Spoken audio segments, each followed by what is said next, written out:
Welcome to ask classes. ये हमारा video number second होने जा रहा है। ऑलरेडी हमने परीक्षा बोध का एक वीडियो अपलोड कर दिया है। अगर आपके पास नई परीक्षा बोध है तो देन बेहतर है आप उसे ओपन कर लीजिए और सारे क्वेश्चन को टिक करिएगा। लेकिन अगर आपके पास परीक्षा अध्ययन है कोई बात नहीं, दोनों में क्वेश्चन सेम है, बस क्वेश्चन ऊपर नीचे है। क्वेश्चन ढूंढने में थोड़ी परेशानी हो सकती है, बाकी वहां से भी क्वेश्चन को टिक कर सकते हैं। देखो, सबसे पहले मैं बात करूंगा अर्धवार्षिक परीक्षा के सिलेबस का। तो सारा चैप्टर आ रहा है केवल चैप्टर नंबर 7 को छोड़ करके। और हम एमपी बोर्ड से निवेदन भी किए हैं, उनको कल मैसेज में किया था कि भाई ये क्यों छोड़ दिए, किस लिए छोड़ दिए, इसे भी डाल देते। इतना सारा दे दिए हो, अब इसको छोड़े हो नाम मात्र कि चलो ठीक है एक पार्ट नहीं पूछेंगे, ये भी पूछ लेते। खैर वो सब बातें साइड करते हैं। हमने अध्याय 1, 2, 3 के चैप्टर्स के सभी आईएमपी क्वेश्चंस को बता दिया है और मैंने ये भी बोला है कि ज्यादा इंपॉर्टेंट है चैप्टर नंबर सेकंड, यहाँ से ज्यादातर क्वेश्चन आएंगे। अगर आपने उस वीडियो को नहीं देखा है तो प्लीज आइए जाकर के देखिए, यूट्यूब चैनल पर अपलोड है। आज के इस वीडियो में कवर करेंगे अध्याय 4, 5, 6 के उन सभी क्वेश्चंस को जो कि हमारे एग्जाम में देखने को मिलेगा। तो चलिए बिना टाइम वेस्ट किए हम करते हैं वीडियो को शुरू। तो सीधे चलते हैं रासायनिक आवंधन एवं आणविक संरचना, मतलब पेज नंबर 59 में। तो फटाफट ओपन कर लेते हैं 59 पेज नंबर क्या कह रहा है और इसके क्वेश्चन को बहुत अच्छे से देखेंगे। चलो भाई, तो ये रहा तुम्हारे सामने चैप्टर्स। अब मैं थोड़ी जूम करता हूं ताकि तुम्हारा जो नजर है ना टोटल ऑन स्क्रीन होना चाहिए, भटकाव ना हो, क्योंकि नजर बहुत जल्दी भटकती है इधर उधर। ठीक, तो मैं थोड़ी और जूम कर देता हूं। Okay, got it. सब कुछ विजुअल है ना अच्छे से। चलो, अब मैं जिस क्वेश्चन को बोलूं केवल वही प्रश्न करके जाना है, क्योंकि मैं टॉप 20 क्वेश्चन ही बताऊंगा, ज्यादा क्वेश्चन नहीं बताऊंगा। तो यहाँ पे आते हैं। सबसे पहले क्या कहता है, लुईस अम्ल की संरचना। प्लीज इसे अच्छे से कर लेना, ठीक है। और कौन कौन सा करना है, H2S का करना, BeF2 का करना, ठीक है। और यहां से आपको कर लेना है SiCl4 का। ये 3 अच्छे से कर लेना। लुई की संरचना जो है वो एग्जाम में देखने को मिलता है एंड इस प्रकार से इसकी संरचना हमें बनानी है, ठीक है। तो इसे अच्छे से कर लेना है। ये यहाँ पर लिखा भी है NCERT, ठीक है। ये सब बातें तो खैर ठीक है, लिखा है नहीं लिखा है, लेकिन तगड़ा है क्वेश्चन, इसे करना है। बाकी कुछ मत करो, छोड़ दो। नेक्स्ट हमें देखना है प्रश्न क्रमांक 6 कि SO3, NO2 और NO3 1 निगेटिव की अनुनादी संरचनाएं क्या होती है। अनुनादी संरचना को एक नजर ध्यान रखना, बाकी ज्यादा एग्जाम में नहीं आता है, मैं ये भी बता देता हूं। नेक्स्ट क्वेश्चन जो एग्जाम में आएगा वो ये है कि एकाकी इलेक्ट्रॉन युग्म से आप क्या समझते हैं। इसे अच्छे से कर लेना विथ एग्जाम्पल, ठीक है। एग्जाम्पल भी ध्यान रखना, एग्जाम्पल भी देखने को मिलेगा। बाकी यहाँ से कुछ नहीं आ रहा है, छोड़ दो, ठीक है। अभी तक मैंने 2 प्रश्न बताया है, ज्यादा नहीं। आगे बढ़ते हैं। द्विध्रुव आघूर्ण से क्या समझते हैं, 2 नंबर का प्रश्न बन सकता है, तो आप इसका भी स्क्रीनशॉट ले लीजिए, इसे भी प्रिपेयर करना है, ठीक है। नेक्स्ट, ये सब छोड़ दो, कुछ नहीं आ रहा है। नेक्स्ट हमें देखना है कि हाइड्रोजन बंध से आप क्या समझते हैं। इस क्वेश्चन को अच्छे से प्रिपेयर करना है, यहां से भी एग्जाम में देखने को मिलेगा क्वेश्चन। नेक्स्ट कह रहा है सिग्मा और पाई बंध के बारे में आपको जानकारी होनी चाहिए, 1 नंबर का प्रश्न बनेगा, ठीक है। सिग्मा में कैसा होता है, पाई में कैसा होता है, इसलिए इंपॉर्टेंट है। सेम टू सेम ये तो नहीं आएगा, लेकिन सिग्मा और पाई का बंध कैसा बनता है, कौन सा मजबूत होता है, ठीक है, और किस प्रकार से बंध बनता है, ये चीज तुम्हें बेसिक जानकारी पता होनी चाहिए।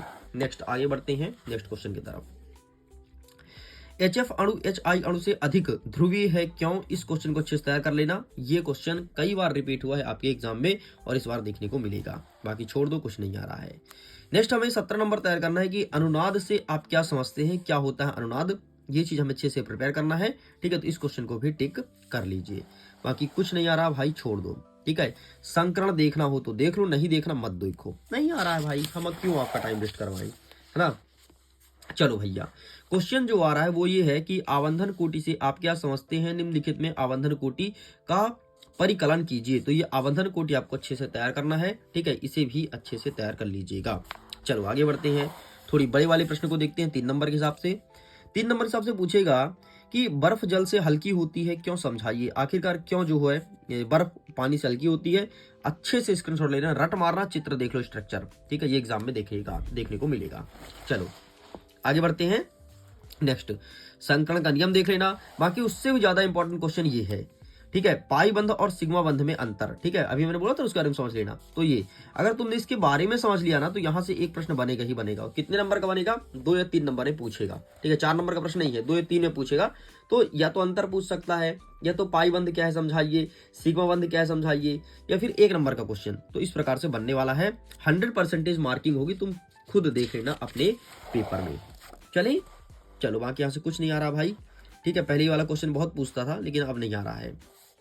नए पैटर्न के आधार पर उसे हटा दिया है अपने सिलेबस से। ये देखो, फिर से सिग्मा बंध पाई बंध, ठीक है। तो ये जरूर देख लेना, मैं फिर से बोलता हूँ, यहाँ से क्वेश्चन आएगा 100% आएगा, मार्किंग होगी भाई, ठीक। चलो नेक्स्ट देख लेते हैं संकरण। संकरण में क्या आएगा जरा क्वेश्चन सुन लो। ये क्वेश्चन नहीं आएगा कि sp2 ना, नहीं आता भाई। क्या देखता है, रुको ना, अगर यहाँ पे क्वेश्चन होगा तो मैं बता दूंगा, नहीं होगा मैं अपने से बता दूंगा। देखो ऐसे क्वेश्चन आएगा कि CH3 में कौन सा संकरण पाया जाता है समझाइए, या और संकरण का नाम लिखो, ठीक है। ये क्वेश्चन आते हैं, यहाँ पर तो दिया नहीं है यार, है ना। ये देखो यहाँ पर, हाँ ये दिया है, ये तो यहाँ पर क्या दिया है, आणविक ऊर्जा आरेख N2 का, लेकिन संरचना नहीं दिया है, ठीक है। तो वैसे क्वेश्चन देखने को मिलता है, अगर आपने पढ़ा होगा तो दिन बेहतर है, नहीं पढ़े हो तब तो हमारे पास ज्यादा समय भी नहीं बचा कि नया चीज पढ़ें, ठीक है। एक अंतिम प्रश्न देख लेना कि VSEPR सिद्धांत क्या है, क्या है, बस इतना देख लेना कि VSEPR सिद्धांत क्या है, बाकी कुछ नहीं आएगा, छोड़ दो, पाठ होता है हमारा खत्म, ठीक। लो भाई खत्म। ये देखो ये मिल गया, हाँ ये प्रश्न की बात कर रहा था, जैसे NH3 की आकृति कैसी होती है, ठीक है। तो ये तुम्हें बताना है कि sp3 संकरण होता है, ठीक है। ये ऐसे क्वेश्चन बोल रहा था, ये VSEPR सिद्धांत से निकलता है, ठीक। तो ऐसे क्वेश्चन हो गया। तो NH3 देखना है और एक देखना है आपको, ये मिल गया यार, इसको ढूंढ रहा था जब से। ये देखो CH4 देखना है, NH3 देखना है, H2, तीनों में से एक आएगा, गारंटी के साथ कहता हूँ, यही जब से मैं ढूंढ रहा था। बहुत इंपॉर्टेंट क्वेश्चन है, देख लेना, आएगा। खत्म होता है हमारा। नेक्स्ट आ गया ऊष्मागतिकीय पाठ 5। आइए देखते हैं पाठ 5 से कौन कौन से क्वेश्चन बनेगा हमारे एग्जाम में। सबसे पहले आपको ये देखना है कि ऊष्माक्षेपी और ऊष्माशोषी अभिक्रिया क्या है उदाहरण सहित, ये चीज हमें प्रिपेयर करना है, अच्छे से तैयार कर लीजिएगा, ठीक है। नेक्स्ट कहता है कि ऊष्मागतिकी का शून्य नियम किसे कहते हैं, इसे अच्छे से तैयार करना है। ऊष्मागतिकी का शून्य नियम क्या होता है, ठीक है। इसके बाद आगे बढ़ते हैं, यहाँ से कुछ नहीं पढ़ना है। चलो ऊष्मागतिकी का प्रथम नियम क्या है, ये चीज अच्छे से देख लेना, ठीक है। ऊष्मागतिकी का पहला नियम क्या है, इसे देखना है। नेक्स्ट हमारा कह रहा है यहाँ पर, हाँ P डेल V बराबर डेल nRT सिद्ध करना है, ठीक है। PV बराबर nRT आदर्श गैस का समीकरण है, ठीक है। तो ये एग्जाम में देखने को मिलेगा, 100% मार्किंग होगी। नेक्स्ट कहता है इसमें संबंध देख लेना, 100% आएगा, ये 100% वाले क्वेश्चन है, ठीक है। चलो आगे बढ़ते हैं। नेक्स्ट हैश का नियम देख लेना भाई, हैश का नियम आ रहा है एग्जाम में, ठीक है। हैश का नियम और रुद्धोष प्रक्रम, ये दोनों देख लेना, 2 नंबर के क्वेश्चन बनेंगे। अब 2 नंबर के क्वेश्चन होते हैं खत्म। ऊर्जा संरक्षण का नियम मैंने पहले टिक करा दिया, तो यहाँ पर डिस्कस करने की जरूरत नहीं है, पहले पाठ में मैंने बता दिया है, ठीक है। बाकी यहाँ से कुछ नहीं आ रहा, सब कुछ छोड़ दो, सब कुछ छोड़ दो मेरे भाई, कुछ भी नहीं आ रहा है, ठीक है। मैं बताऊं क्या आएगा, ये व्यंजक पढ़ लेना। उष्माधारिता का व्यंजक Cp माइनस Cv बराबर R, इसे अच्छे से कर ही लेना, कर ही लेना मतलब कर ही लेना, ठीक है। ये एग्जाम में कर लेना, तुम्हारे एग्जाम में देखने को मिलेगा। खत्म। बाकी यहाँ से एक और प्रश्न था, वो मैं ढूंढ रहा हूँ, ये देख ले भाई, हैश का नियम, ठीक है। रट मारना एग्जाम में आएगा, क्योंकि इस पार्ट से बड़े वाले प्रश्न आते हैं। रट मारना, रट मारना, मैं फिर से बोलता हूँ, रट ही मारना, नहीं रटोगे तो फिर ना रटो भैया, हमने तो बता दिया है ना, फिर बाद में ये ना कहना कि सर आपने बताया लेकिन आया नहीं, ठीक है। हाँ, सिद्ध करो कि डेल H बराबर del U plus P del V, अच्छे से रट मारना, ठीक है। रट मारना बड़े वाले प्रश्न यहाँ से आएंगे, इस चैप्टर से सारे बड़े क्वेश्चन आएंगे, देख लेना, छोटे मोटे नहीं आएंगे, है ना, इस चैप्टर से बड़े क्वेश्चन बनेंगे, ठीक। नेक्स्ट देखो, डेल G बराबर del H minus T del S, रट मारना, फिर से बोल रहा हूं, है ना। ये देखो स्क्रीनशॉट ले लो फटाफट अगर तुम्हें लेना है तो। इसे कहते हैं गिब्स हेल्महोल्ट्ज समीकरण, हेल्महोल्ट्ज समीकरण, ठीक है, जो भी कहते हो। चलो आगे बढ़ते हैं। नेक्स्ट अध्याय नंबर 6 साम्यावस्था। तो इससे मैंने ज्यादा प्रश्न नहीं बताया आपको, मुश्किल से 5 प्रश्न बताया होगा और सब बड़े वाले प्रश्न है, तो ये आपको प्रिपेयर करना है, ठीक है। अब हम देख लेते हैं साम्यावस्था वाले चैप्टर से कैसे क्वेश्चन देखने को मिलेगा। चलो तो यहाँ से बता देता हूँ, इस चैप्टर से ज्यादा बड़े प्रश्न तो नहीं आएंगे, मतलब वही तुम्हारे 3 नंबर वाले प्रश्न यहाँ से देखने को मिलेगा, 3 और 2 बस, ठीक है। 4 नंबर वाले क्वेश्चन यहाँ से नहीं आ रहा है, ठीक।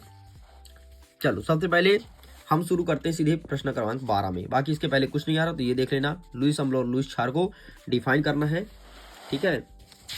बाकी आगे बढ़ते हैं। नेक्स्ट क्या कह रहा है, हाँ, बफर विलयन या प्रतिरोधी विलयन किसे कहते हैं, ठीक है। बफर विलयन क्या होता है, ये बफर पढ़ना है मेन, बफर, अम्लीय बफर क्षारीय बफर नहीं पढ़ना, बफर विलयन क्या होता है ये पढ़ना है अच्छे से, तुम्हें एग्जाम में आएगा। ये देखो बफर विलयन का उपयोग कर लेना भाई, दोनों अच्छे से कर लेना, दोनों क्वेश्चन को लो, मैं टिक कर दूं, स्क्रीनशॉट ले लो, ठीक है। यूज और उसका क्या पढ़ना है आपको कि किसे कहते हैं। जस्ट आपको तैयार करना है कि सम आयन प्रभाव क्या है, अच्छे से तैयार कर लेना। सामान्य प्रभाव यहाँ से क्वेश्चन बनेगा, ठीक है। ये कंप्लीट आंसर रहा, बाकी कुछ नहीं आएगा छोड़ दो। मैंने अभी 3 प्रश्न ही बताया, ज्यादा नहीं बताया है।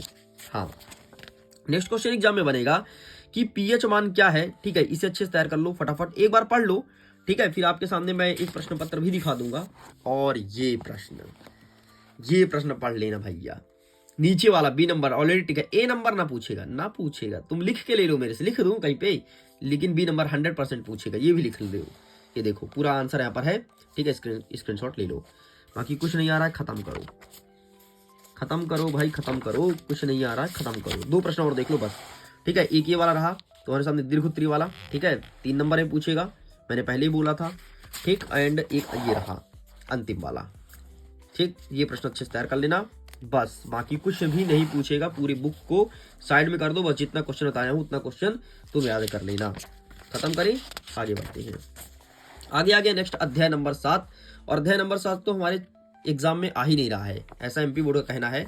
एंड अब हमारा एक नेक्स्ट वीडियो आएगा जिसमें हम कवर कर लेंगे आपके जो बचे हुए अध्याय हैं, कौन कौन से अध्याय बचे हैं देख लेते हैं एक बार। हाँ, ये बचे हैं अध्याय नंबर 8 और 9, उसमें क्वेश्चन को देख लेंगे। कुछ ही क्वेश्चंस बचे हैं, लगभग आपका 70% पेपर कंप्लीट हो चुका है। एक बार देख लेना जो बताया हूँ, बाकी तुम्हें कुछ नया नहीं पढ़ना है, ठीक है। बाकी टेंशन मत लो, बहुत अच्छे से एग्जाम जाएगा। जो क्वेश्चन बताऊँ वही क्वेश्चन एग्जाम में देखने को मिलेगा। ओके स्टूडेंट्स, तो मैं करता हूँ वीडियो को, थैंक्स फॉर वॉचिंग। खुश रहिए, पढ़ते रहिए, मुस्कुराते रहिए। जल्द ही मिलेंगे नेक्स्ट पार्ट में, जिसमें आगे क्वेश्चन को कवर करेंगे। Thank you.